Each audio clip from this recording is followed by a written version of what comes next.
Badger fans, through 4 games of the season, who is stock up? Who is stock down? What position groups? Where are we at? Let's talk about it. Get your takes as well. Let's go.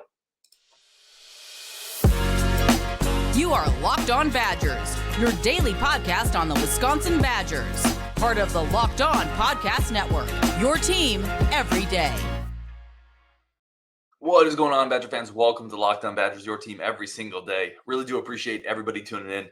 Today's episode brought to you by FanDuel. Make every moment more. Right now, new customers can bet $5 and get $200 back in bonus bets guaranteed. Visit FanDuel.com/lockedon to get started. All right, let's start here. Stock up. 4 games through the season. I didn't do a stock up after, we were doing one every week. I paused after the Georgia Southern game because it felt like that maybe wasn't the greatest competition. And so 4 games through, who are some players coming off the bye week that we are stock up on? And again, this is based on expectations prior to the season, right? So that's where we're at right now. For example, Braylon Allen is averaging 7-something yards per carry. I expected him to do that. I expected him to be really good this year. I talked about it. So he, to me, is not a stock up, even though he's been playing really well. If that had been Jackson Aker that came in and is averaging 7 yards a carry, he'd be stock up with 7 arrows, right? So that's kind of the criteria for this. I got your takes as well. I put it out on Twitter. I wanted to see who your stock ups and stocks down were. Let's get into it. We're going to start with the good. We're going to start with the stock up, right? Number one, actually not number one. This is not in any order. James Thompson Jr., stock up, major stock up. Listen, one of my big question marks for the year was defensive line pressure on the front seven. Thompson's leading the defense in sacks. He's got 3. He's on pace for 12 sacks this year. Is that going to happen? No, I don't think so. I don't think so. But I think before the year, I talked to Justin, and we set the over-under for James Thompson at like 2.5. He's already passed that. So he's on pace for 12 this year. He's been great on the defensive line. And if you look at defensive linemen in Badger history, like recent Badger history, Keanu Benton had a 4.5 sack year. Henningsen had a 3.5 and a 4 sack year, right? Alec James, if you go back to 2017, had 6.5. My point is, James Thompson is on track to maybe have more sacks than any Wisconsin defensive lineman in recent history. It's pretty good. So it's James Thompson, major stock up for me.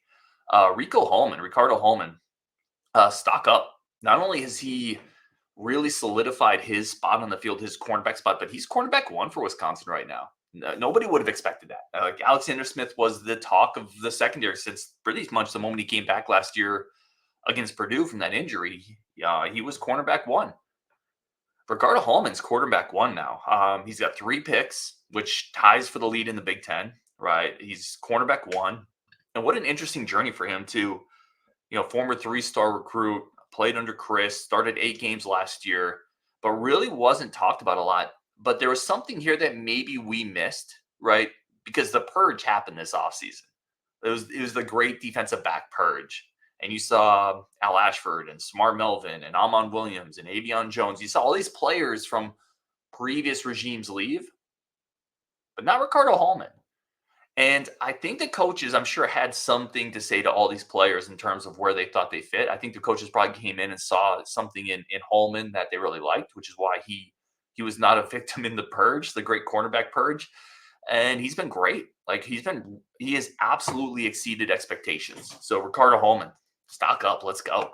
Nathaniel Vakos, big stock up, right? Well, again, one of the big question marks coming into this year was how would Vakos look? Major stock up. He is among 19 Division I kickers right now who hasn't missed a field goal yet this year. And all of his field goals, every single one of them, none of them has felt like, I don't know, it's kind of a maybe kick, right? Like, I don't know if he's going to make it or not. Like, he's drilled them. I mean, he's got a howitzer with sniper accuracy right now. Like, he's been unbelievable. And major stock up. Again, there's only 19 kickers in all of D1 who are batting 1,000 right now. The Badgers got one of them. He looks like one of the biggest offseason portal additions, considering kickers are hard to find, and considering you have him for this year and 2 more, he's been phenomenal. So definitely stock up on Nathaniel Vakos. Stock up Hunter Wohler. Listen, we talked about him a lot, but it bears repeating. He's 13th nationally among any position, among any level. So we're talking non-Power 5, Power 5, among Division One defenders, he's 13th nationally. Think about how many defenders are playing in Division One in tackles per game. He's averaging 10.25 tackles per game. Again, 13th nationally. That's incredibly high. I didn't filter by defensive backs. I should have, but he's absolutely one of the top 2 or 3, 4 defensive backs in the country in tackles per game. By the way, he has a sack. He has 2 picks. He's been all everything. Now, we talked about it, and we're going to get into some of it. You don't necessarily want your safety to be making that many tackles for obvious reasons, but it's all listen. It's good that he's making them because otherwise there's a bunch more big plays happening against this defense, right? Like he is the safety valve, and for the most part, he's hit that valve. So, yeah, Hunter Wohler, big stock up. Again, 13th nationally, 10.25 tackles per game. Chimere Dike, stock up.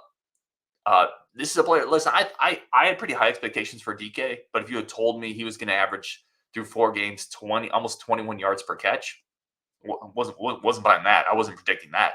That is 23rd nationally, 20.73 yards per catch. And if you go back and look at recent Wisconsin receivers, there has been no receiver that has gotten a regular burn, right? No receiver outside. Like there's receivers that'll get 4 catches, 3 catches, and they average like 26 yards per catch. But among receivers that are regular contributors, no Wisconsin receiver has averaged 20 plus yards per catch since at least 2009. So I don't know if Dike is going to maintain that, but he is on a incredible pace right now with just the big play downfield, explosiveness. And even if you took that away, he's just so reliable. He's always there. I feel like you always know what you're going to get from Dike. I think I'm there with Pauling too. I think the other receivers, I'm kind of like, I don't know. I don't know if I'm going to get the bad hand Skylar Bell or the explosive in space Skylar Bell. Like with CJ Williams and Bryson Green, I'm like, I don't know if I'm going to get the wins 50-50 balls, CJ Williams, Bryson Green, or if I'm not going to get that guy. With Dike, I feel like I'm always getting what I expect from Dike. So I'm definitely stocked up there on Dike. Those are my big 5. I got Thompson, Rico, Vakos, Wohler, and Dike. A couple others I just wanted to quickly highlight. Tucker Ashcraft for me. We talked about him. Atticus Bertram's being absolutely nails as a punter. Trey Wedding, who I think has looked really good on the offensive line, somebody wanted to highlight. And Preston Zachman coming in, solidifying the defensive secondary, and really stepping into a position that we thought was going to be more of a strength. Like that's a guy we didn't talk about. We did not talk about Zachman at all. We talked about Blaylock. We talked about Latu. We talked about Wohler. I'm talking preseason. We talked about Austin Brown and Braden Moore. We talked about 5 or 6 safeties before we talked about Preston Zachman. He was such an afterthought. And I think we all assumed like that's not going to be a guy who sees the field no matter what. It might be the starter the rest of the year. So you got to go stock up on Preston Zachman, who again, coaches said he comes in and he brings a stabilizing force. And that's what your safeties have to do. Like if nothing else, they have to be there to stabilize the defense and provide steady back of the secondary end line communication, tackling, awareness. So definitely stock up on Preston Zachman. Coming up, we got to do some stock downs. Coming up. But first, we need to talk about our friends of the show and our game changer of the week. Again, it was a bye week, but I want to talk about, again, Hunter Wohler is just a game changer for this defense. And much like Hunter Wohler, Athletic Brewing is changing the non-alcoholic beer game. They make non-alcoholic beers that actually taste good. You can use them anywhere you want. That's why I like them. You don't going to get the hangover. You can go to the beach. You can go mow the lawn, do some yard work, do a podcast, do a little painting, a little light reading, whatever it is. That's where you can use Athletic Brewing Company. They've completely changed the non-alcoholic beer game. Over 50 styles of craft non-alcoholic beer, IPAs, golden sours. And again, they're fit for all times. No hangovers after a workout, whatever it is. And you still kind of get that social aspect of being able to have a beer, being able to have something that tastes like a real IPA. That's why they're the fastest growing non-alcoholic brewery in the USA. So get on board. You can find Athletic Athletic Brewing Company's non-alcoholic brews at a store near you or buy online at athleticbrewing.com. First-time customers use code LOCKEDON to get 15% off your online order. That's code LOCKEDON at checkout, 15% off at athleticbrewing.com. Near beer exclusions and conditions apply. Athletic Brewing Company, fit for all times. All right, let's keep going here. Let's do some stock down. So again, we did stock up. Great. Let's do a little stock down and let's talk about it. The first one, I think the first one's obvious. We've talked about the first one a lot. I think you got to lead off with Kamo'i Latu. Listen, we talked about Preston Zachman in the stock up, right? This is like the inverse of that. Why is Preston Zachman playing? right? It's because Kamo'i Latu has not been good. And he's a guy we talked about. We highlighted coming into this year that Latu is a player that, we feel really good about. He's a player that we think is going to be an athletic force in the back end with Hunter Wohler and form maybe the most athletic safety duo we've had in a long time. We talked about all these things. We were wrong. That was a locked on liars take. Kamo'i Latu was 5th on the team in tackles last year, had 2 picks last year, and now he's basically out of the rotation. I think he's 11th on the team in tackles right now. He hasn't been consistent. He's been all out of sorts. So you got to go stock down Kamo'i Latu through 4 games. He's nowhere near where the expectations were, and I don't know if he gets his job back. Right? If Preston Zachman comes in and impresses, why? It's not a personal shot with Latu, but if Zachman's playing better, Zachman's going to be out there. If Zachman is going to be steady and make tackles, he's going to be out there. So I don't know if he gets his job back. Although I will say this, coming out of the bye week, it's going to be really interesting to see who the starters are across the board, right? At safety, at receiver, along the offensive line, at linebacker. It's going to be really interesting to see if any subtle changes have been made coming out of the bye week going to that Rutgers game. Stock down Bryson Green. It's not that listen, it just is what it is. He's 5th on the team in receptions right now. And there's nobody who thought you were getting Bryson Green to be 5th on the team in receptions through 4 games, right? I think he's 4th on receiving yards, so he's got a few more yards than receptions, but he just hasn't been the physical player that people thought he would be. And there's really good film of him last year from Oklahoma State, but he has not gotten on the same page with Tanner Mordecai. He's had struggles with some of the 50-50 balls, and we haven't seen him make that big physical shake off the defender play and bust downfield for another 20 yards because people just can't bring him down in the open field. That's who we really thought we were getting. That's what we had sold ourselves on. There has been like little bits of miscommunication. You can tell him and Tanner Mordecai haven't been on the same page, but we just haven't got the full picture of Bryson Green yet. And I think as of now, if you're talking about a guy who's 5th on the team in receptions, you got to go stock down given the preseason hype. I had talked about it when he committed. I said, I think that's receiver number 1 next year. I thought him and Dike were 1 and 2 in some order, and I had Bryson Green at 1. And he just hasn't fulfilled that. I think there's time for him, but at this point, you have to say stock down. Stock down on penalties. 12th in the Big Ten in penalties per game. They have 3 times the penalties per game of a Michigan, for example. And by the way, Michigan, like that team's a monster, and they're not creating penalties. But you can't have that many self-inflicted wounds, right? The 2 teams below them, it's Illinois, who hasn't been good, and Michigan State, which is just a complete implosion of a program right now, right? So you have no business being 12th in the conference, and a lot of them are small self-inflicted stuff. It's false starts. It's illegal, offense lineman getting downfield before the pass is thrown. It's a lot of the little simple things. Like I can live with the 50-50 type occasional pass interference call. Those happen. The face mask call. Wisconsin's had a couple of those. I can live with those. Like you're wrapping up, and sometimes the hand just gets in the face mask. Those are in the flow of the action penalties that every team is going to get a couple of those. The just false start penalty, the I didn't line up correctly penalty, those have to be cleaned up. That's just inexcusable, and it's going to cost games. It's going to hurt Wisconsin in critical spots this year if they don't clean it up. And then I got stock down in Maema. Like I'm not like it is what it is. Like he has 4 tackles per game right now. He's 6th on the team in tackles per game. Last year he was 1st. Last year he had 7.31 tackles per game. He's at about half of that rate. I think some of that speaks to scheme. And I wonder a little bit if the hand injury, in the offseason and in fall practice has impacted his ability to wrap up a little bit, to tackle a little bit. Maybe it hasn't been as strong or sound, but there's been moments where he's had opportunities in space and he hasn't been able to make the play. He's an important part of the defense for sure. He's absolutely an important part of the defense going forward, and he's going to have to clean some of that up. But right now, you have to go stock down on Maema. And then the other one, none of this is meant to pile on to anybody, but we're just being honest with our assessment of what we've seen. It's Jack Nelson, right? We've talked about Jack Nelson in the offseason in pretty glowing terms as, hey, this is probably the NFL guy on the offensive line that is closest to making the jump. Maybe not a first, second round prototypical left tackle, but definitely a guy who can play tackle in the NFL that's probably going to go 3rd, 4th round. That's not going to happen based on the film we've seen so far. It just isn't. He does some things really well still, but he's at a spot where he's given up some big plays and big moments, and he's really hurt the team at times. Plus, the penalties have been an issue. I'm really curious with Nelson, and I've talked about this before.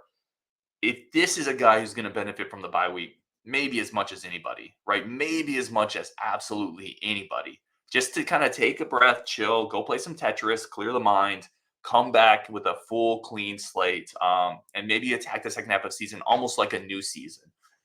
I'm hoping that happens. I'm absolutely cheering for every one of these players. When I say stock down, I'm not trying to pile on anybody, but some of these guys just haven't played up. Again, it's based on preseason expectations and where we were at with Jack Nelson with what we've seen. Yes, Washington State on the roads, it was a loud environment. And yes, he was going up against two really good edge rushers. But we also thought he was a really good left tackle. And if he is, you can't give up those plays. So that's where I'm at on those. I'm going to get into your comments now because again, I asked for some of where are you at? Where are your stock ups and stock downs? Let's talk about it. Let's start here with OS7. Stock up Ashcraft, Vakos, Thompson, stock down Green, Nelson, Furtney, Turner, and Latu. So some of these I've talked about, but let's pick out some of the ones I haven't talked about. Furtney, stock down.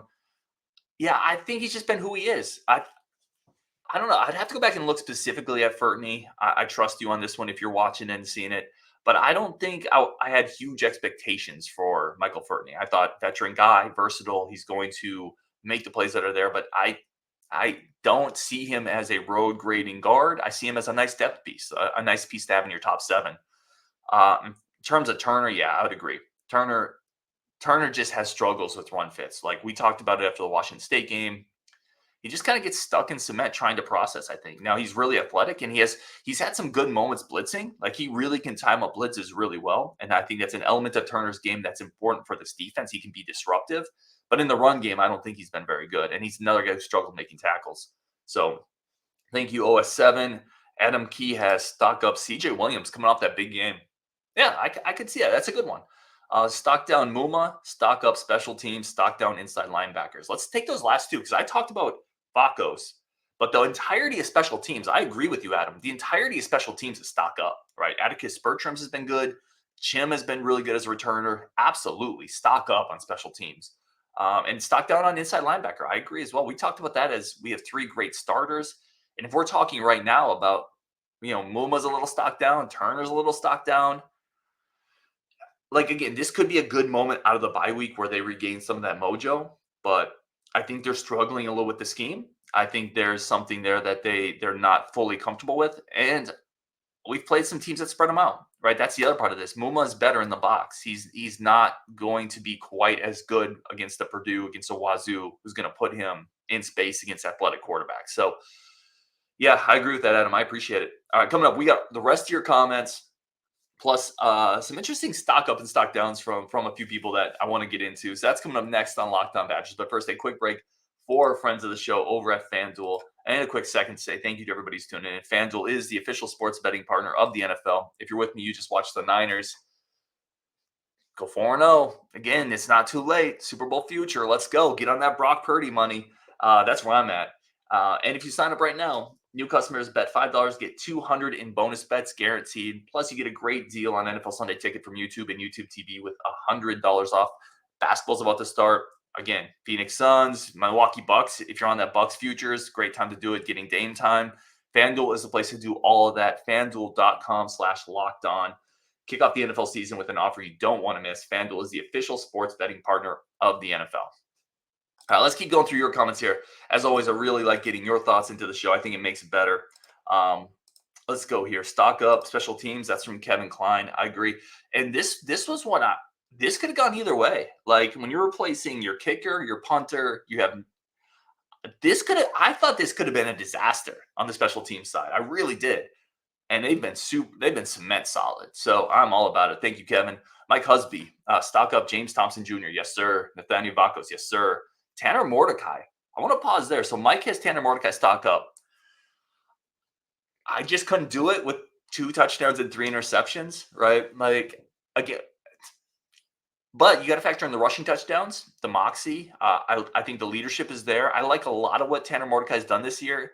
And then you just look at his passing line and you're like, oh, doggone it, man. That's not great.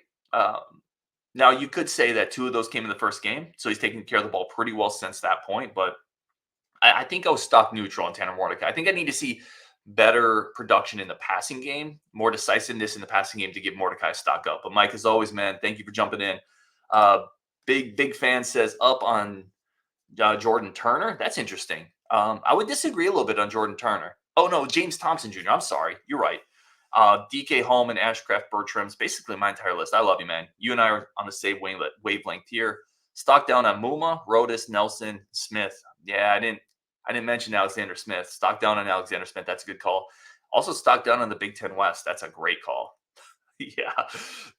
Think about this in the Big Ten West, in the context of the Big Ten West, take Wisconsin out of it. Is there any team in the Big Ten West you would say they are better than what their preseason projection or what people thought of them potentially in the preseason? Any team in the Big Ten West? Illinois? No. Iowa? No. Nebraska? No. Northwestern? Maybe Northwestern, actually, right? Coming off that win against Minnesota. People thought Northwestern would be terrible. So, yeah, maybe Northwestern's better than their preseason projection, but only because their preseason projection was complete dumpster fire. Minnesota? No. I mean, did I just get everybody in the Big Ten West? Who am I missing? But my point is, yeah, dumpster fire. If Wisconsin doesn't win this division, Badger Bias says stock up defensive line, stock down linebackers. Badger Bias, thank you for the comment, man. I don't know if I'm stock up on the defensive line, though. I'm stock up on Thompson. I don't know if we've seen a lot from the rest of the pieces yet. They've been fine. I think they've been about where my expectation was. I think I'm more stock up Thompson, and the rest of the defensive line is stock neutral. It's about what I thought they would be. Stock down linebackers, I agree. Badger Bias, I agree. I think the inside linebackers haven't been good enough. And then I wasn't necessarily expecting a giant jump from Daryl Peterson, but we didn't see one either. We haven't seen one. I know other people were. So, yeah, I agree with you. From Liberal Red Foreman, stock up on Dike, Ashcraft, stock down on the entire defense, and Tressel. I think it's too early to go stock down. I don't think Tressel has the horses. I just don't. I know that might sound like an excuse. And listen, there have been alignment and miscommunication issues that have hurt this defense, and that is to some degree on the coaching staff. But I just don't think he has the horses in the front seven. I think he's having to try to scheme things more than he would like to. And the defense, at some point on defense, you just need some dudes who are going to make plays. I don't think we got enough of them this year. Jesse Wise said stock up on Ashcraft. Agreed again. Cheney, that's an interesting one. I'll hit on that in a second. Vakos, stock down on the pass rush and this explosive offense we were promised. That's a good point, Jesse. Like those downfield shots, one of the things Longo talked about is stretching the field horizontally and vertically. We just haven't been able to stretch it vertically. Now, there's been chances, right? It's not like Longo hasn't called those plays. You can point to the two to Bell for sure. Chim is averaging 20 yards a catch. There's been a couple to Bryson and CJ that haven't quite connected. So there's been some attempts there. But yeah, the explosive offense hasn't come yet. I think it's going to. I think it's going to get better, although there are better defenses coming up on the schedule as well. And then stock up on Cheney. I agree. Cheney to me has been the best inside linebacker. I think he's not perfect either. Like he'll overrun plays is something I think Cheney does a little much of. Like he'll overrun a play and then a running back will cut behind him in a gap. But to me, he's been the best inside linebacker. So I could see that. I could see stock up on Cheney. Frojo says stock up on the kicker, stock down on the 3-3-5.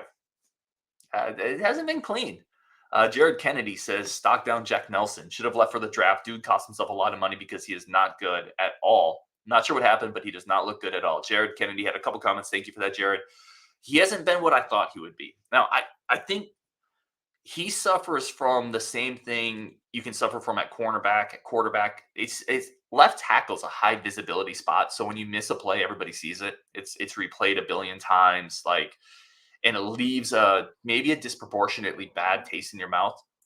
Nelson's a good run blocker. Like Nelson, he is able. He's good in the move. Like they use him on some tackle pull concepts in the run game. Like it's something I talk about with Coach Anderson. Like he's a good run blocker, and he has moments where he looks really solid. It's just he has to avoid those kind of disaster plays, the penalties, the sacks on the blind side. But to your point, I'm not going to say he is not good because I think he is good, but he does not look like what I thought he would be through 4 games of the year.